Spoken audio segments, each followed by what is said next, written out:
Morning student. आज का जो हमारा टॉपिक है, नेक्स्ट टॉपिक है, that is Newton second law of motion is a real law of motion. A very very important topic. बहुत बार paper में ये क्वेश्चन आता है कि show that Newton second law of motion is a real law of motion, या फिर ये question आता है, ये क्वेश्चन इसके साथ अटैच्ड आता है कि why Newton's second law is called real law of motion. तो इसको रियल लॉ ऑफ मोशन क्यों बोलते हैं? क्योंकि by using Newton second law of motion we can derive first law as well as second law. तीन laws के बारे में हम लोगों ने पढ़ा है, Newton first law, Newton second law and Newton third law. तो सेकेंड लॉ का यूज करके हम लोग न्यूटन का फर्स्ट लॉ भी डिराइव कर सकते हैं, न्यूटन का थर्ड लॉ भी डिराइव कर सकते हैं। That's why it is called a real law of motion. ठीक है, तो यहाँ से अभी हम लोगों ने फर्स्ट लॉ यहाँ से डिराइव करना है। फर्स्ट लॉ फ्रॉम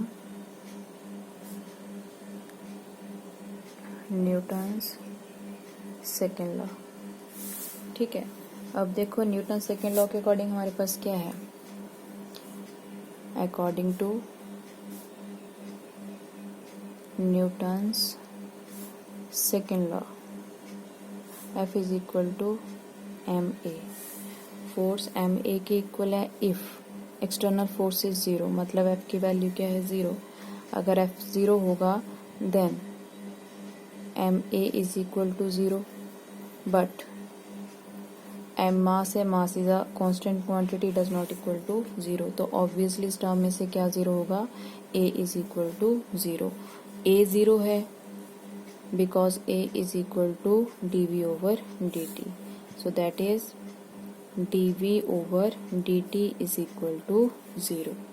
अगर ये टर्म जीरो के इक्वल है तो यहाँ पे दो कंक्लूजन्स निकलते हैं। एक कंक्लूजन क्या निकलता है कि v इज इक्वल टू क्या होगा, कांस्टेंट, क्योंकि किसी भी डेरिवेट कांस्टेंट क्वांटिटी का डेरिवेटिव अगर किसी भी जीरो होता है, या फिर आप ऐसे ले सकते हैं कि अगर किसी भी क्वांटिटी का डेरिवेटिव जीरो है, it mean to say that वो क्वांटिटी क्या है, कांस्टेंट। तो यहाँ पे v क्या है, कांस्टेंट, या तो कांस्टेंट है या फिर v is equal to zero.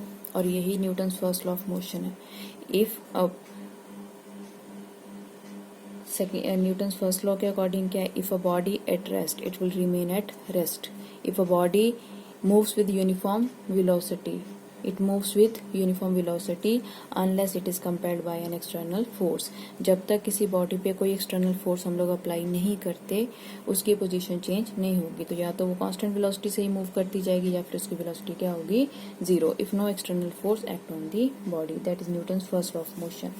फिर उसके बाद हम लोगों ने यहाँ से डिराइव करना है Newton third law of motion. Third law of motion from Newton's second law. ठीक है, अब थर्ड लॉ डिराइव करने के लिए हम लोग एक सिस्टम कंसीडर करेंगे, a system of two bodies, first body and this is second body, one and this is two, so placed on one another. तो a body exert a force, या one body exert a force on two and second body exert a force on one, which is represented by F12. This is force on one due to two, and this is F21. This is force on two due to one. ठीक है, now system हम लोग isolated ही consider कर रहे हैं। System is isolated.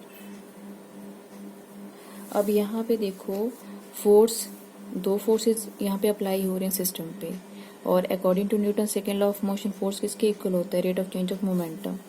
तो यहाँ पे भी according to Newton second law के अकॉर्डिंग क्या होता है, F is equal to D P over D T. तो यहाँ पे हम लोग क्या लिख सकते हैं, अगर P1 is the momentum of body one and P2 is the momentum in body two, then by using this relation F12 किसके इक्वल आएगा, dP1 ओवर dt, क्योंकि F12 फोर्स किस पे एक्सर्ट हो रहा है, बॉडी वन पे, और इसकी मोमेंटम क्या है, P1। तो अकॉर्डिंग टू दिस लॉ, इस इक्वेशन को यूज करके हम लोग यहाँ पे क्या लिख सकते हैं, F12 is equal to dp1/dt and similarly F21 किसके इक्वल आ जाएगा, this is equal to dp2/dt. ठीक है. So let this is equation number 1. Equation number 2, combine equation 1 and 2. Combine करके क्या आ जाएगा, F12 plus F21 is equal to dp1/dt plus dp2/dt. इनमें से d/dt कॉमन आ जाएगा inside p1 plus p2. Okay. So if system is isolated, isolated system मतलब ये पूरी क्वांटिटी क्या होगी, कांस्टेंट होगी.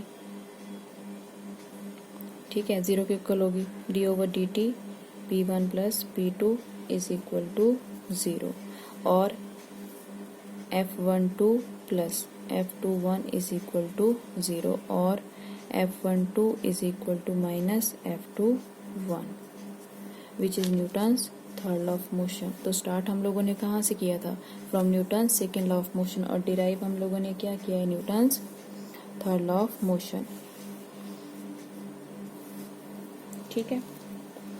क्योंकि अगर आइसोलेटेड सिस्टम है तो उसकी जो मोमेंटम है वो कांस्टेंट होगी. अगर मोमेंटम कांस्टेंट है, लीनियर मोमेंटम कांस्टेंट है, तो उसका डेरिवेटिव 0 के इक्वल होगा. डेरिवेटिव 0 के इक्वल होगा तो from this equation F12 plus F21 किसके इक्वल आ जाएगा, 0 के equal. This is 0 and we can write F12 is equal to minus F21 which is Newton's third law of motion. तो यहाँ से क्या कंक्लूजन निकलता है कि Newton's first law of motion and third law of motion can be derived from Newton's second law of motion.